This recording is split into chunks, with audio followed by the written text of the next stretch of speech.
Olá, bem-vindos a esta nossa conversa.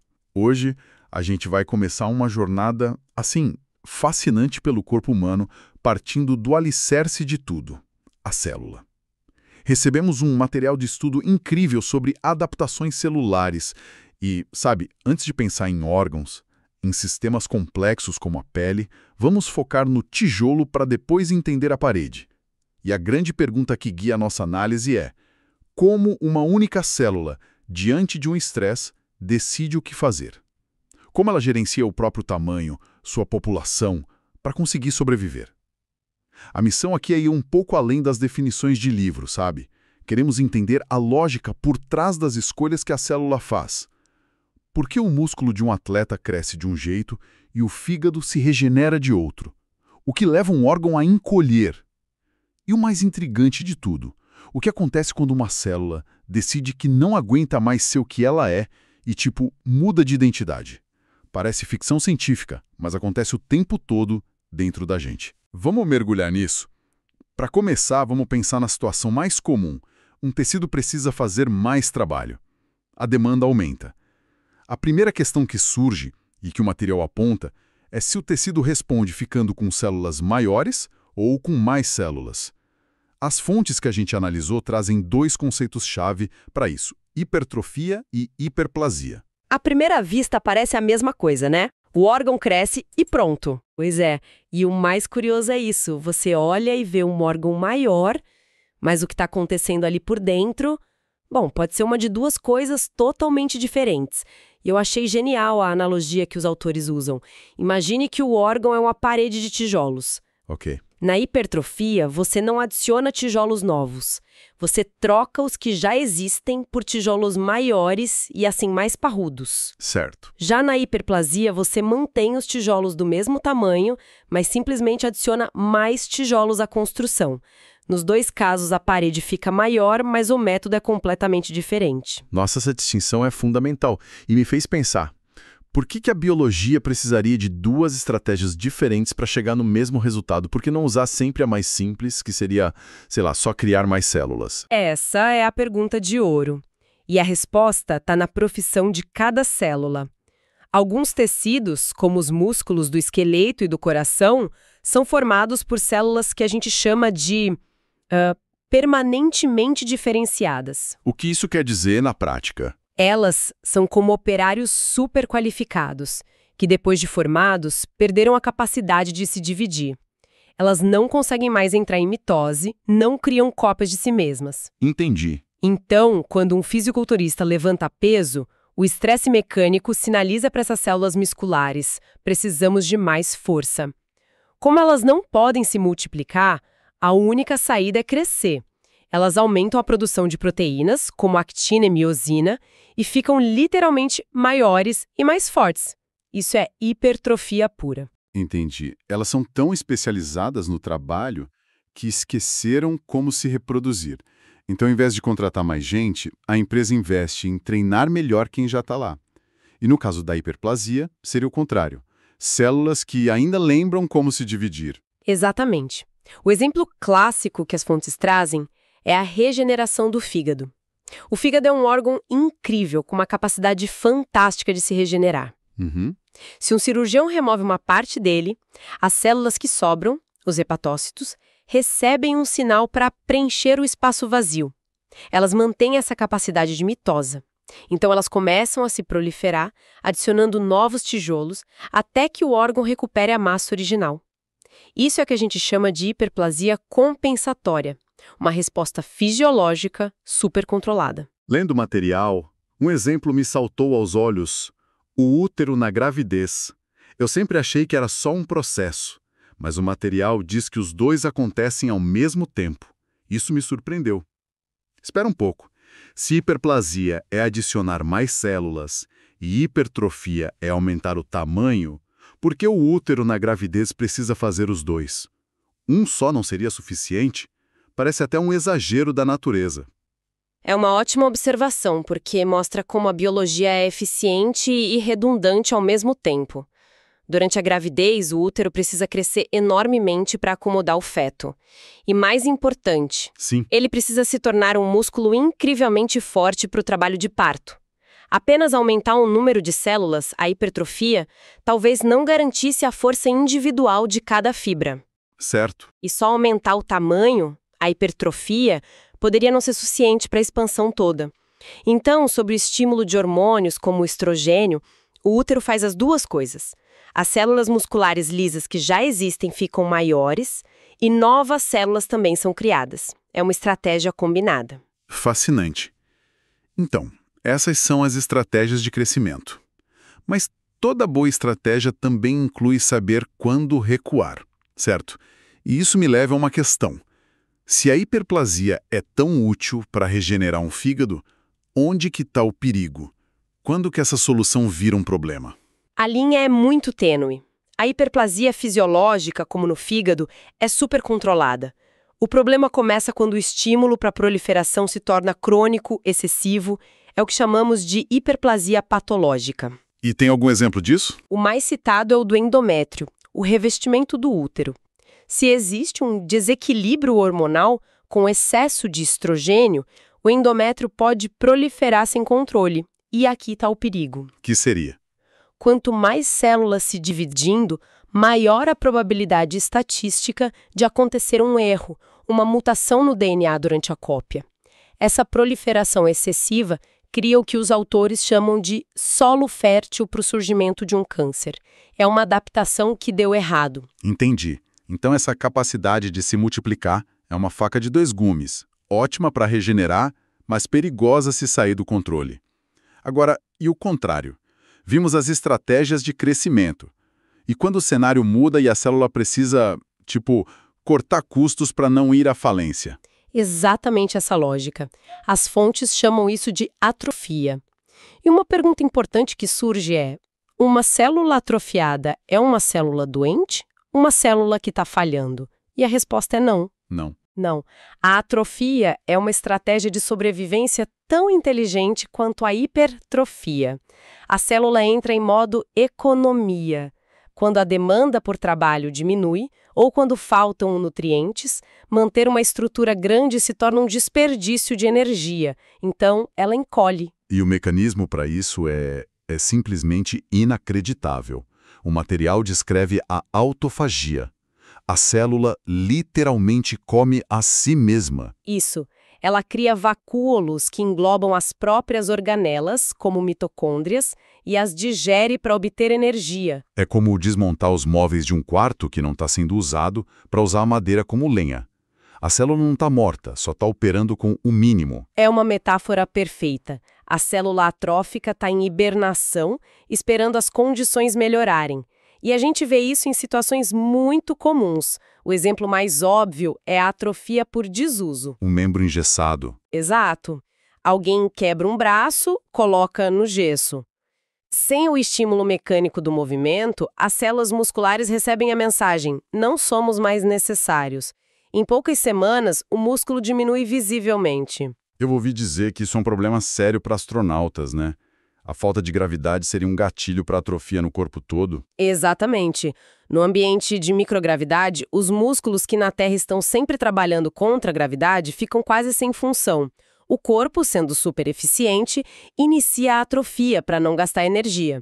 Por isso, eles precisam fazer exercícios rigorosos por horas, todo dia, para convencer as células a não encolherem. Que incrível! E além do desuso, as fontes mencionam outras causas. Perda de inervação, como na polio, ou diminuição do suprimento de sangue, que pode causar atrofia cerebral em idosos. Isso. E também a perda de estímulo hormonal, como a atrofia do endométrio depois da menopausa. Todas são variações do mesmo tema. O estímulo que mantinha a célula ativa e grande desapareceu. A mensagem central é que a célula está o tempo todo ouvindo o ambiente e se ajustando. Certo. Essas mudanças de tamanho e números são impressionantes, mas a célula mantém a sua profissão, digamos. Uma célula muscular continua sendo muscular, só que maior ou menor. Mas e quando o ambiente fica tão hostil, tão tóxico, que ser o que ela é já não é mais uma vantagem? A célula pode, sei lá, pedir demissão e mudar de carreira? Exatamente isso que ela faz. E essa mudança de carreira tem um nome: metaplasia. As fontes definem como uma alteração reversível, na qual um tipo de célula adulta, mais sensível, é substituído por outro tipo, mais resistente.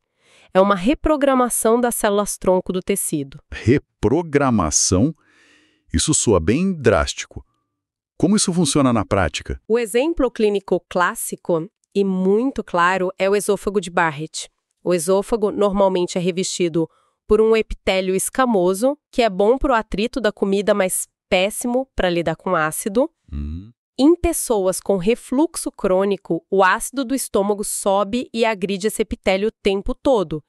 Em resposta, as células-tronco da base se reprogramam e, em vez de gerar novas células escamosas, começam a gerar células colunares, parecidas com as do intestino. E por que isso seria uma vantagem? O que essas células intestinais têm que as originais não tinham? Elas secretam muco. Esse muco forma uma camada protetora que neutraliza o ácido, ou seja, a nova célula é muito mais bem equipada para sobreviver naquele ambiente. É uma adaptação protetora brilhante. Brilhante. Mas imagino que tenha um custo. Geralmente tem, né?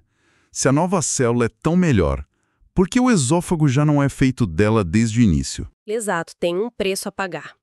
Embora a nova célula seja mais resistente, a função original do tecido se perde. A arquitetura normal, a proteção contra o atrito, tudo isso se perde. É um compromisso. Você ganha uma armadura contra o ácido, mas perde outras funções. E tem mais, né? E o mais perigoso, essa adaptação, se o estímulo nocivo persistir, pode ser o primeiro passo num caminho bem sombrio. O caminho para a displasia, imagina. O nome já soa ruim. Sim, se a metaplasia é uma mudança de carreira organizada, a displasia é a anarquia no escritório. A palavra significa crescimento desordenado. Aqui, não é mais uma troca de um tipo celular por outro, é a perda da organização. As células começam a variar de tamanho e forma, os núcleos ficam grandes, escuros, elas perdem a orientação.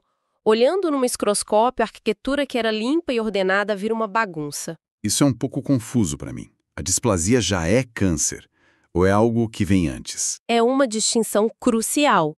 Displasia não é câncer, mas é muitas vezes uma lesão pré-cancerosa. É um sinal de alerta piscando em vermelho. Entendi. O exemplo mais conhecido é a displasia do colo do útero, causada pela infecção persistente pelo HPV. A lesão, que a gente chama de NIC, é classificada em graus. A boa notícia é que, especialmente nos graus mais leves, se o estímulo, o vírus, for eliminado, o processo pode ser reversível. Ah, então ainda há uma chance de voltar atrás. Mas se não voltar? Se não voltar e as alterações genéticas continuarem a se acumular, a displasia grave pode progredir para um carcinoma in situ, um câncer que ainda está confinado ali, e eventualmente para um carcinoma invasivo. O fluxo é claro: estresse crônico leva à metaplasia. Se persiste, pode evoluir para a displasia. E a displasia é o campo de treinamento para o câncer. Então, no fim das contas, o que a gente viu foi um verdadeiro manual de sobrevivência celular. Se o estresse é uma demanda por mais trabalho, a célula pode investir em si mesma, com a hipertrofia, ou contratar ajuda, com a hiperplasia. Se o estresse é falta de recursos, ela entra em modo de crise, encolhendo com a atrofia. E o mais radical, se o ambiente se torna tóxico, ela muda de identidade, com a metaplasia. Cada adaptação é uma aposta calculada. Exatamente. O que as fontes nos mostram é que essas não são só palavras de um livro de patologia. São processos dinâmicos que explicam desde como o músculo de um atleta se desenvolve até a origem de doenças graves. É a lógica da sobrevivência em ação no nível mais fundamental da vida. E essa ideia de uma aposta calculada nos deixa com um pensamento final para explorar. Vimos como as células se adaptam de maneiras incríveis para sobreviver. Mas a displasia nos mostra que, nesse processo, o manual de instruções da célula, o DNA, pode ser danificado. Isso nos leva a uma questão quase filosófica. Até que ponto a incrível capacidade de adaptação de uma célula pode se tornar o primeiro passo para sua própria rebelião, quando a luta pela sobrevivência individual de uma célula começa a ameaçar a sobrevivência do organismo como um todo? Olá e bem-vindos! No nosso último encontro, a gente viu como as células respondem ao estresse aumentando de tamanho ou em número, a hipertrofia e a hiperplasia. Mas, às vezes, só ficar maior ou se multiplicar não é o suficiente. Para sobreviver a um ambiente realmente hostil, a célula precisa de uma mudança mais drástica, quase como trocar de identidade, de roupa, para se adequar. Exatamente. É uma estratégia de sobrevivência que é fascinante e, ao mesmo tempo, bem arriscada. E, em paralelo a essa crise de identidade interna, a gente vai explorar um dos sistemas de defesa mais visíveis e elegantes do corpo. Células que são dedicadas exclusivamente a criar um escudo protetor contra a radiação, bem ali na nossa pele. Uma linha de frente que opera o tempo todo. A nossa análise de hoje se baseia num guia de estudo bem aprofundado sobre patologia celular e o sistema tegumentar, e a nossa missão aqui é justamente explorar essa linha tênue que separa uma adaptação protetora, tipo uma mudança celular estratégica, ou até um bronzeado, de uma lesão que pode abrir o caminho para o caos, para o câncer. Então vamos a fundo nisso. Para começar, vamos falar de uma dessas trocas de identidade, um processo chamado metaplasia. O material que a gente tem descreve o fenômeno como uma alteração reversível. Na prática, como isso acontece? Pensa nisso como uma reprogramação das células-tronco que moram naquele tecido. Elas recebem um sinal constante de estresse, digamos, fumaça de cigarro nos brônquios ou o ácido do estômago no esôfago, e aí, em vez de gerar as células originais daquele lugar, elas começam a produzir um novo tipo celular. A chave aqui é que esse novo tipo de célula é, em geral, mais robusto, mais preparado para aguentar aquele tipo de agressão. Ah, e as fontes trazem aquele exemplo clínico clássico, né? O esôfago de Barrett. Em pessoas com refluxo crônico, o epitélio do esôfago, que é aquele tipo escamoso, mais delicado, ele não aguenta o banho constante de ácido. E aí ele se transforma num epitélio colunar, glandular, bem parecido com o do intestino, que é feito para lidar com a acidez. Olhando assim, parece uma solução genial do corpo. É uma solução sim, mas é uma solução com um preço, e um preço alto. O que é fascinante e ao mesmo tempo um pouco preocupante é que essa adaptação vem com sacrifícios.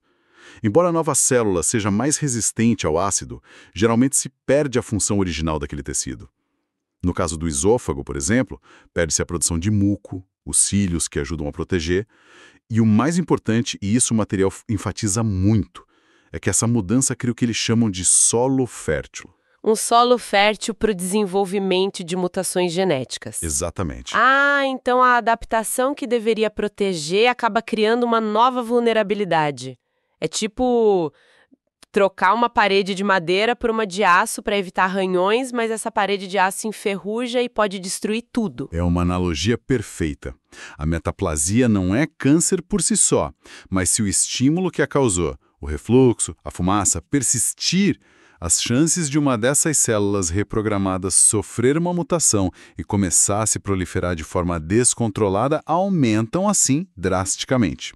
Acontece o mesmo nos brônquios de fumantes. O epitélio que limpa as vias aéreas é trocado por outro, mais resistente à fumaça, mas que não limpa nada. O resultado é a tosse crônica e um risco muito, muito maior de câncer de pulmão. E é aí que a coisa fica realmente perigosa. Essa vulnerabilidade, esse solo fértil, é a porta de entrada para a displasia. Se a metaplasia é essa troca organizada de identidade, o que exatamente é a displasia? Se a metaplasia é uma troca de uniforme, a displasia, que literalmente significa crescimento desordenado, bom, aí é o início da anarquia. É quando as células começam a perder não só a função, mas a própria organização, a aparência. Histologicamente, as fontes descrevem uma perda completa da arquitetura normal do tecido. As células começam a variar de forma, de tamanho, um fenômeno que a gente chama de pleomorfismo. E não é só a forma externa, né? O material também menciona alterações no núcleo das células. Exatamente. E esse é o sinal mais alarmante para um patologista. Os núcleos ficam maiores, com formas irregulares e bem mais escuros, hipercromáticos. Isso acontece porque o DNA lá dentro, a cromatina, está totalmente desorganizada. Basicamente, a célula está perdendo seu centro de comando. A displasia é quase sempre uma lesão pré-neoplásica. É o último aviso antes do desastre. O que persiste pode levar à metaplasia. Se a agressão continua, esse tecido novo pode sofrer mutações e evoluir para a displasia. E se nada for feito, a displasia pode progredir para o câncer. O exemplo do HPV no colo do útero ilustra isso perfeitamente, não é? Perfeitamente. O vírus causa uma displasia que é classificada em graus: leve, moderado, severo. E essa classificação levanta a questão crucial da reversibilidade. A metaplasia e a displasia de baixo grau são, em teoria, reversíveis, se o estímulo for removido. Se a pessoa para de fumar ou trata o refluxo, o tecido pode lentamente voltar ao normal. Mas a displasia de alto grau, que alguns já chamam de carcinoma in situ, é considerada pelos nossos materiais um caminho sem volta. A desordem é tão grande que as células já cruzaram a fronteira para a malignidade, mesmo que ainda não tenham invadido outros tecidos. Então, essa fronteira entre a desordem e a malignidade é definida pela capacidade do tecido de se recuperar, de voltar ao controle. E falando em controle e adaptação a um estresse externo, talvez não exista exemplo mais visível do que a nossa pele sob o sol. Ela também tem uma linha de frente contra um agressor constante, a radiação ultravioleta. E essa linha de frente tem um protagonista claro, uma célula super especializada, o melanócito. Ele é a fábrica de pigmento do nosso corpo, a melanina. E essas células ficam ali estrategicamente, na camada mais profunda da epiderme, o estrato basal. E o mais incrível que me chamou a atenção nas fontes é que o melanócito não guarda esse pigmento para si. Ele age como um doador.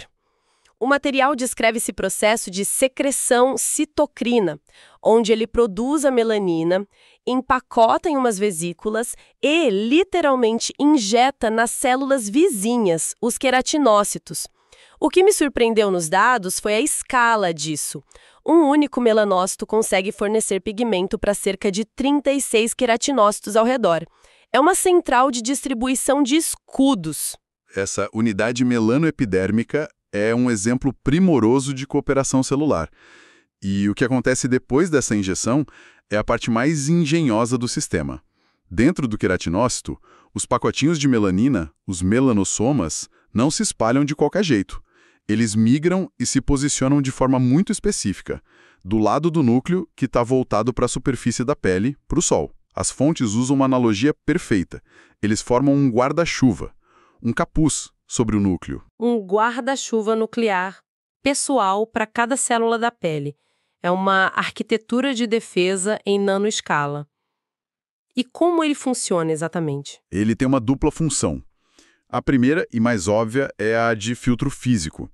A melanina consegue absorver a energia da radiação UV e dissipar essa energia como calor, que é inofensivo. Isso impede que a radiação atinja o alvo mais precioso da célula, o DNA, que está seguro ali embaixo. A segunda função é a de antioxidante.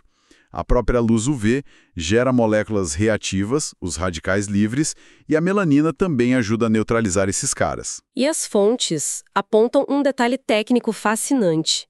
A diferença na cor da pele entre as pessoas não está, na maioria das vezes, no número de melanócitos. Não está. O número é surpreendentemente similar.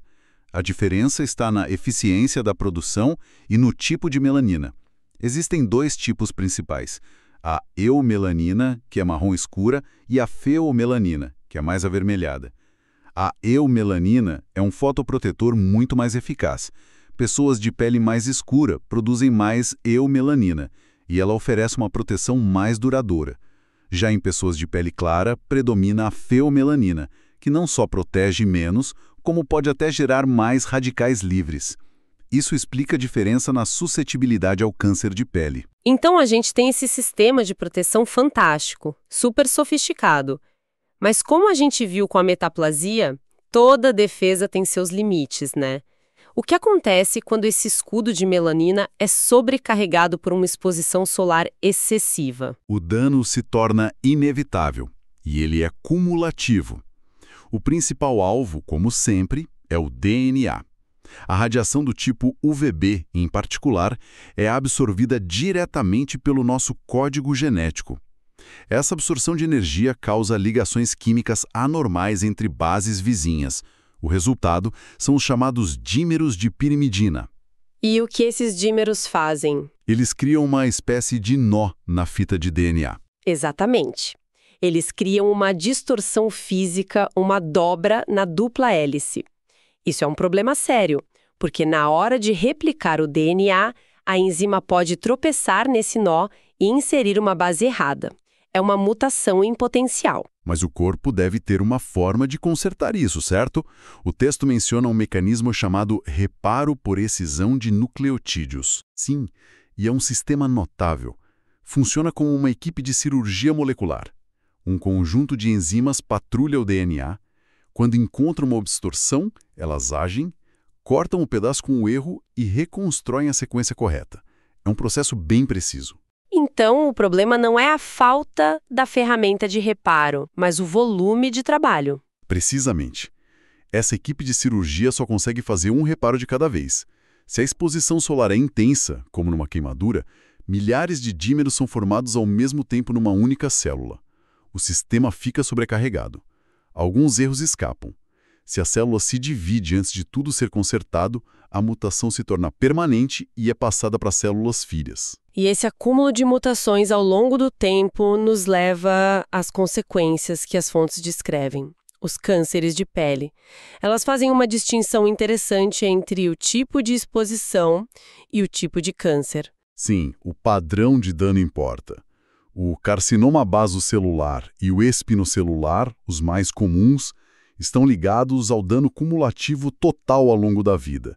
Aquela exposição crônica, diária. Já o melanoma, que é mais raro, mas muito mais perigoso, é associado a episódios de queimaduras solares intensas, especialmente na infância. Uma única queimadura com bolhas na infância pode dobrar o risco de desenvolver melanoma na vida adulta. E além do câncer, tem o que as fontes chamam de fotoenvelhecimento. Um dano mais estético, mas que também revela a falha do sistema. Sim, e aqui o vilão principal é a radiação UV. Ela penetra mais fundo na pele, até a derme, onde ficam o colágeno e a elastina. A UVA age como uma equipe de demolição lenta, danificando essas fibras. O resultado é a perda de elasticidade, rugas e aquela textura de couro, a elastose solar. Curioso pensar que o bronzeado, que culturalmente a gente associa à saúde, é na verdade a evidência de uma batalha que a nossa pele já está travando. O bronzeado não é um sinal de saúde, mas sim um grito de socorro das nossas células. Exatamente. O bronzeado é a resposta de defesa, o aumento da produção de melanina, mas ele só acontece depois que o DNA já foi danificado. É um sinal visível de que o sistema de reparo foi acionado e está trabalhando em sobrecarga. Isso demonstra perfeitamente a linha tênue que a gente busca. O mesmo processo é, ao mesmo tempo, proteção e sinal de injúria. Então, para a gente amarrar tudo isso, fica claro que a metaplasia é essa troca de identidade celular, uma adaptação inteligente, mas que pode preparar o terreno para problemas mais sérios. E a displasia já é o crescimento caótico, um sinal de alerta vermelho para o câncer. Isso. E na pele, temos essa cooperação incrível, onde os melanócitos atuam como guardiões, doando escudos de melanina para proteger o DNA.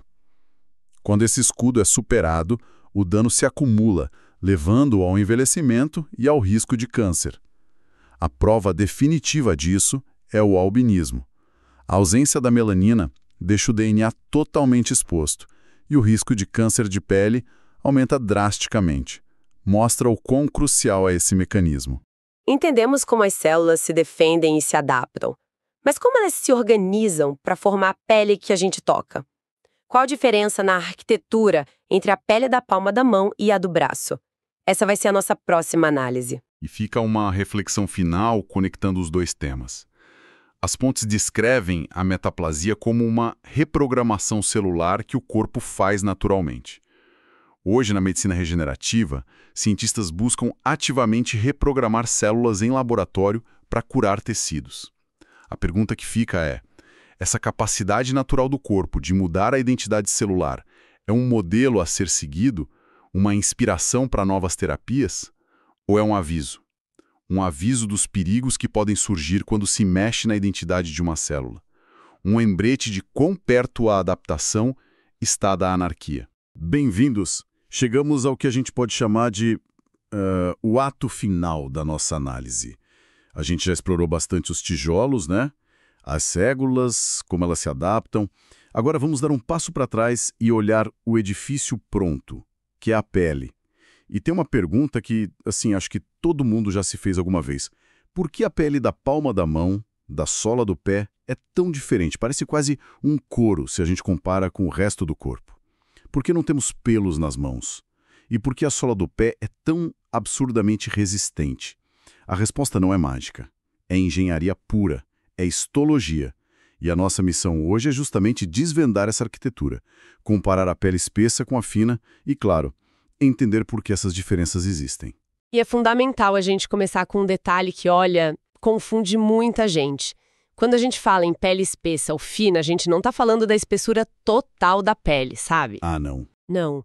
A pele das costas, por exemplo, é bem grossa se você incluir a derme, a gordura, mas, para um histologista, ela é classificada como pele fina. Entendi. A nossa discussão aqui é sobre a espessura da camada mais de fora, a epiderme. É ali que a verdadeira batalha contra o mundo acontece. Ok, então o foco é total na epiderme, na linha de frente. Se a gente fosse engenheiro comparando dois projetos, um da pele da mão e outro, sei lá, da pele do antebraço, qual seria a primeira grande diferença que saltaria aos olhos? Olha, a diferença mais gritante é o número de andares do edifício, para usar sua metáfora. O número de andares? Exato. A pele espessa, das palmas e das plantas dos pés, tem uma epiderme com 5 camadas bem definidas. 5? Já a pele fina, que cobre praticamente todo o resto do corpo, O resto todo? isso tem só 4. Existe um andar a mais, uma camada extra na pele espessa, que funciona como um baita reforço estrutural. O andar secreto. E qual é o nome desse andar? É o estrato lúcido. E, assim, além desse andar extra, a cobertura do prédio, que é a camada mais externa, o estrato córneo, é o que o material chama de hipertrofiado na pele espessa. Então não é só uma camada a mais. Não mesmo. A camada final é absurdamente mais robusta. Pensa no estrato córneo da pele fina como se fosse um telhado de uma casa. Certo. Na pele espessa, é a laje de concreto de um bunker. É uma muralha de queratina. E aqui fica muito interessante para quem está estudando, né? Porque lembrar o nome e a ordem dessas camadas pode ser um desafio. Mas existe uma dica, um mnemônico clássico que ajuda demais. A ordem de baixo para cima, da derme para a superfície. O pessoal usa a frase: boa esposa ganha lindos colares. Exatamente. É um mnemônico fantástico e bem visual. Cada palavra é uma camada. Boa é o estrato basal, a base, onde as novas células da pele nascem. Esposa é o estrato espinhoso. Ali as células começam a se conectar, formando uma malha bem resistente. Ganha é o estrato granuloso, que é a fase de preparação para a morte celular. Elas se enchem de grânulas de queratina, tipo empacotando as coisas para a jornada final. E aí vem a parte crucial da nossa comparação, o L. E isso, lindos é o estrato lúcido, o nosso andar extra, o reforço que só a pele espessa tem. E, finalmente, colares para o estrato córneo, a camada mais externa, o tal colar de células mortas cheias de queratina. Que na pele espessa é um colar bem grosso, com dezenas de camadas. Exato, na pele fina são bem menos. Perfeito. Então esse de lindos é a chave. Mas saindo um pouco do projeto para a função. Por que a evolução se deu a esse trabalho todo? De construir esse quinto andar e reforçar a cobertura justo nas palmas e nas plantas. Qual a vantagem prática disso? A lógica é totalmente ligada ao uso, à sobrevivência. É uma resposta direta ao estresse mecânico. O primeiro ponto é o mais óbvio. Resistência à abrasão. A armadura. Exato, uma armadura biológica. Pensa em tudo que a gente faz com as mãos e os pés. Segurar coisas, andar em superfícies ásperas. Sem essa proteção extra, as camadas vivas seriam destruídas muito rápido. É o mesmo princípio de um calo, sabe? Uma área de atrito constante sinaliza para o extrato basal, produza mais células rápido. E o resultado é um extrato córneo ainda mais espesso ali. É uma armadura que se desgasta e se renova o tempo todo. Mas não é só sobre ser resistente, né? Porque uma sola de sapato grossa e lisa não tem muita aderência. E a pele da mão, ela gruda nas coisas. Como que a estrutura explica essa função de gripe? Ótima observação. E é aí que a engenharia fica genial. A aderência vem de uma combinação de 3 fatores muito inteligentes. O primeiro são as cristas epidérmicas. Sabe as nossas impressões digitais? Sei. Elas não são só para identificação, não. Anatomicamente, são ondulações bem profundas entre a epiderme e a derme. E essas elevações aumentam drasticamente a área de superfície e o atrito. Ah, claro. É o mesmo princípio do desenho de um pneu de carro, que tem sulcos para aumentar o atrito com o asfalto. Nossas digitais são os sulcos da nossa pele. Precisamente, a mesma lógica. O segundo fator é uma ausência estratégica. Uma ausência. Sim. A pele espessa não tem folículos pilosos e, o mais importante, não tem glândulas sebáceas. Agora imagina por um segundo se as palmas das suas mãos produzissem sebo, aquele óleo natural. Nossa, seria um desastre. Ninguém conseguiria segurar um copo, uma ferramenta. Exatamente. A ausência de óleo é uma adaptação deliberada para maximizar a aderência. É uma escolha evolutiva de o que não ter, que é tão importante quanto o que ter. Uma ausência que fala volumes. É incrível isso. Mas você disse que eram 3 fatores. Já temos as cristas e a ausência de óleo. Qual é o terceiro? O terceiro é a presença abundante de outro tipo de glândula, as sudoríparas, que produzem suor. E isso pode parecer meio contraintuitivo. Espera aí, parece mesmo. Se eu fico nervoso e minha mão começa a suar, a minha impressão é que tudo vai ficar mais escorregadio. Tem um limite para essa umidade, não? Exato, você tocou no ponto central. Existe um ponto ótimo. Mãos completamente secas, tipo empoeiradas, têm uma aderência relativamente baixa. Mãos encharcadas de suor também perdem aderência. Aham. Mas uma fina camada de umidade, um leve suor, aumenta o coeficiente de fricção de forma significativa. Sério? Sim. A umidade preenche as micro-rugosidades da pele e da superfície do objeto, aumentando a força de adesão. Então o sistema é perfeito. A pele espessa elimina o sebo, que sempre atrapalha, e adiciona uma quantidade controlada de suor que, na medida certa, ajuda. É um sistema de aderência ativa. Uau! Então a pele da mão é tipo um pneu de Fórmula 1 que precisa de uma certa condição para ter aderência máxima? Que sistema sofisticado! E isso nos leva a um tema recorrente aqui, a incrível capacidade de adaptação do corpo. Essa estrutura da pele é só mais um capítulo dessa história. Certo, Eva? Exatamente. A lógica da sobrevivência conecta tudo. O corpo responde ao estresse de forma previsível e, na maioria das vezes, inteligente. O espessamento do extrato córneo para formar um calo, a hiperqueratose, segue o mesmo princípio de um músculo que cresce com exercício, a hipertrofia. Certo. Ou um exemplo mais complexo, a metaplasia. O epitélio do esôfago de alguém com refluxo crônico se transforma para ficar parecido com o do intestino, que é mais resistente ao ácido. São estratégias para manter a função. E aqui entra um conceito crucial que o nosso material de base levanta, que é o preço da adaptação. Isso soa um pouco sinistro. Sugere que essas soluções têm um lado B. E tem. Nenhuma adaptação é perfeita. Pensa na metaplasia do esôfago que eu mencionei. É uma solução brilhante para um problema imediato, que é o ácido queimando as células. O corpo, em pânico, decide retelhar aquela área. Ele troca as células originais, que são como um piso de madeira delicado, por células do tipo intestinal, que são como um piso de cerâmica, bem mais resistente. Problema resolvido, então. O novo piso aguenta a agressão. O problema do ácido, sim. Mas você pagou um preço. Primeiro, você perdeu a função original daquele piso de madeira. E, o que é mais perigoso, essas novas células de cerâmica não pertencem àquele ambiente, elas estão fora do habitat natural delas. Entendi. E para sobreviver ali, elas precisam se dividir e se adaptar o tempo todo. E cada divisão celular é uma chance para um erro genético. Se o estímulo do refluxo não para, essa metaplasia pode começar a se desorganizar. As células ficam bagunçadas. Isso é displasia. E a displasia é um passo antes do câncer. Nossa. A adaptação resolveu um problema, mas criou um ambiente de instabilidade que a longo prazo pode ser fatal. É uma troca biológica, um trade-off. O corpo sacrifica a estabilidade de longo prazo para sobreviver no curto prazo. Fascinante e assustador. Trazendo isso de volta para a pele, como entender essa arquitetura toda? Essa diferença entre pele fina e espessa ajuda na prática clínica. Por que um estudante de medicina precisa se preocupar com o extrato lúcido? É uma questão fundamental, porque o objetivo não é só decorar nomes para a prova, né? Isso tem implicações diretas no dia a dia. Primeiro, no diagnóstico.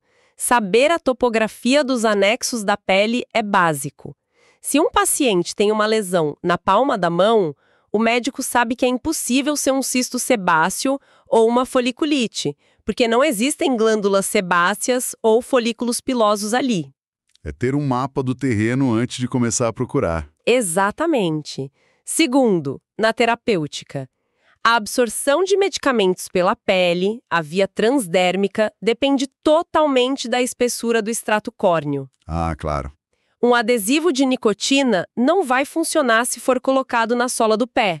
A barreira é quase intransponível. Ele precisa ser aplicado numa área de pele fina. Faz todo sentido. E terceiro, na cirurgia. Um corte na palma da mão se comporta de maneira diferente de um corte no rosto.